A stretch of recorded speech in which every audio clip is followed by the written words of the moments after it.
Unfortunately, sometimes when you're resupplying at these little like backcountry places, it's a beggars and choosers situation.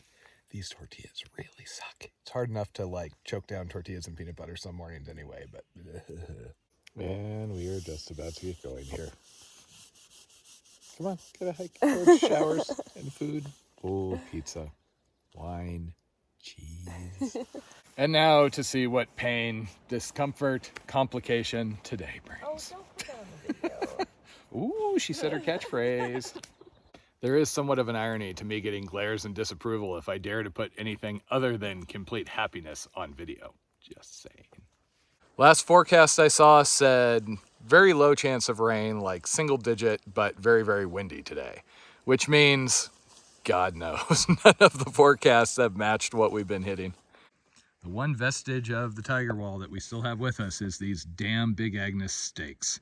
I do not like these damn Big Agnes steaks. They can't open a wine bottle. Well, they can, but it almost goes through your hand and it's really uncomfortable. So I do have one clue to what may have been going on yesterday, at least partially. I think one of the issues was a bite in an uncomfortable spot. And then the other, the liner on my shorts is already starting to fail in a very odd place. And I think the edges of that may have been rubbing. It is really exhausting how quickly I go through gear out here. It's either socks are failing, shoes are failing, underwear are failing, shorts are failing. And of course, the big issue with things wearing out is we're not in a situation where we can just hop down to REI and replace it. Sometimes it can take up to 2 weeks to get something shipped to us, to the next mail drop, etc. So every new pair of shoes I get, even though they're the exact same model, etc., have some different quirk to them. This one appears to be squeakiness.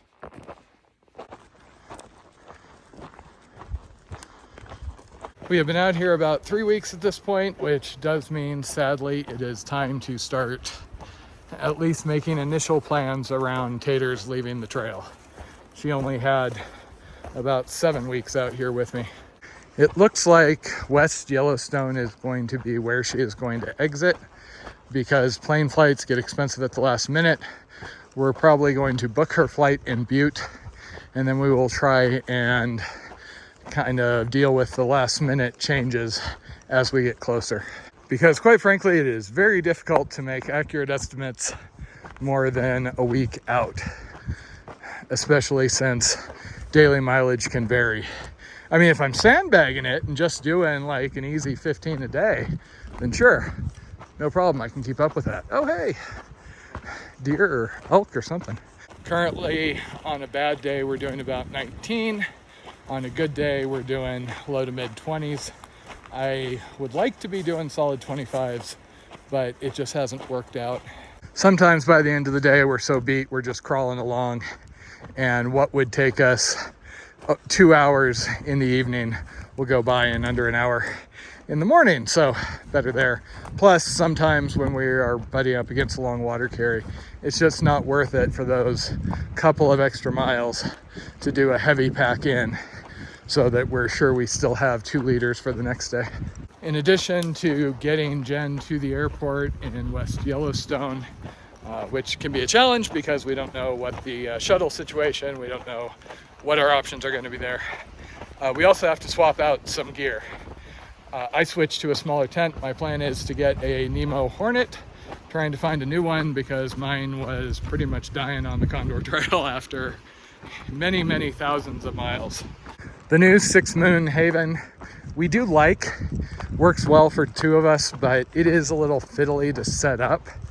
Maybe if I had a single wall trekking pole tent, I might be willing to deal with it, but there's just so many little adjustments and things.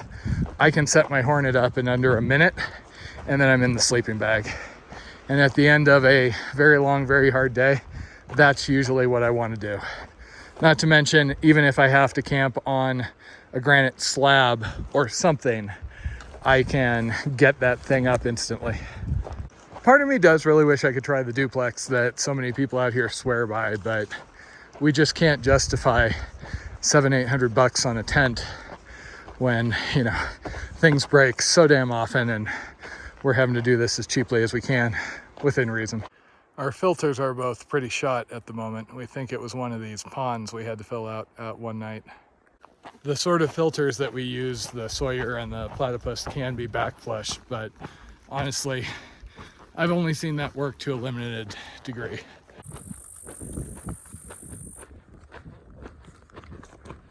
I will say I'm coming around to the idea of maybe zeroing in Butte, just because then we don't have to worry what time of day we get in, and I can have more hot food. Because this backpacking food is just killing me at the moment. It's been weeks. So the wind is picking up. Not too bad yet though, just kind of helping with the bugs. But I started to get whiffs of smoke. And I still have PTSD from all the fires on the PCT in 2020.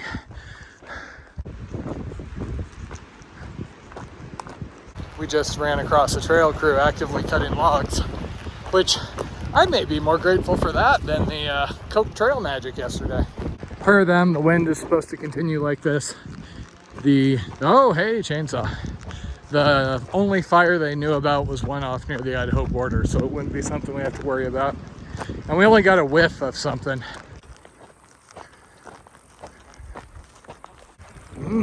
Cow trough.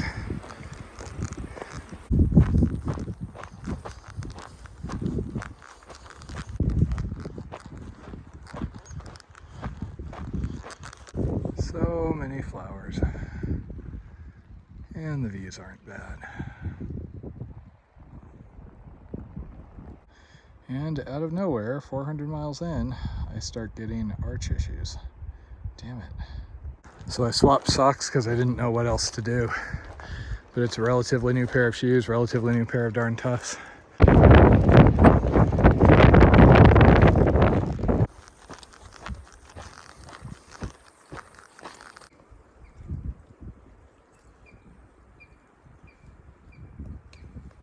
So we have to climb the fence here to get over this. I was just trying to convince Taters that we could aqua blaze and, go under that.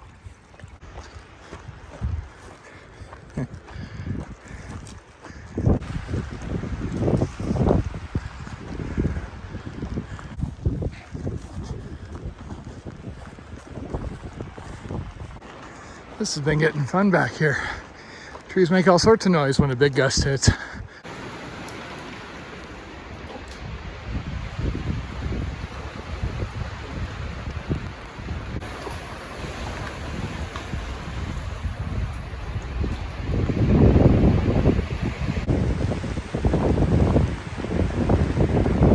So that smoke in the background, that is actually smoke. I talked to one of the trail maintenance people and they said fire is quite a ways off on the Idaho border. But there is a fire. First of many, I'm guessing.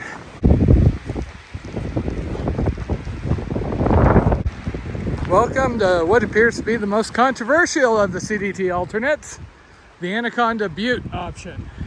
Basically, the red line goes around Butte, or you can save several days by walking through Anaconda on a road, or you can save something like a month by just cutting straight through to Yosemite.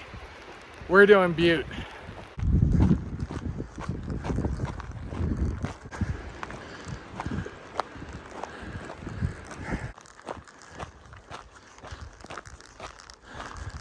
And now the fun thing. So this is basically acting as a wind test for the new tent. After a very windy afternoon, it seems to have either died down or we're just in a nice protected spot. Either way, we're very happy to have this super peaceful little meadow all to ourselves. Home, sweet home for the night.